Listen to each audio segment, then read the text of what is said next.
I think pastors have a challenge in finding natural relationships with non-Christians.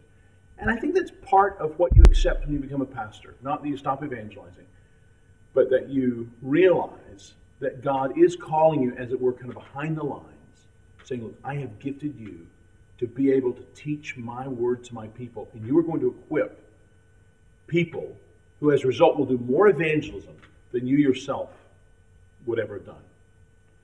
And the only people in that sense who it's safe, I think, to let behind the lines, to let back to that kind of supply position, are the people who really want to be on the front lines. So you got somebody who just wants a desk job in a church office, they shouldn't be a pastor. You got somebody who wants to run from non-Christians, they shouldn't be a pastor.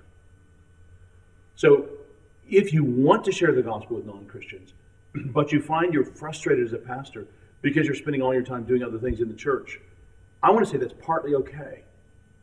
That's partly what you're called to do. But now, if you really should be a pastor, you won't be satisfied with that answer. And you're going to be wanting to figure out, sort of like somebody underwater just wanting to come up and want some air. I got to talk to a non-Christian. How can I share this good news? Well, brother pastor, you get to do it in your preaching.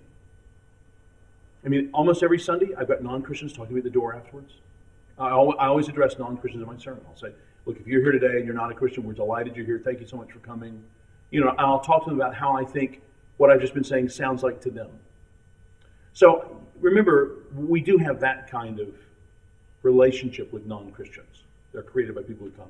But as far as people who never come, well, you got neighbors, you got family members, you have people that you can meet and get to know if you go to the same places regularly, like the same restaurant or the same place to get your hair cut or the same bank.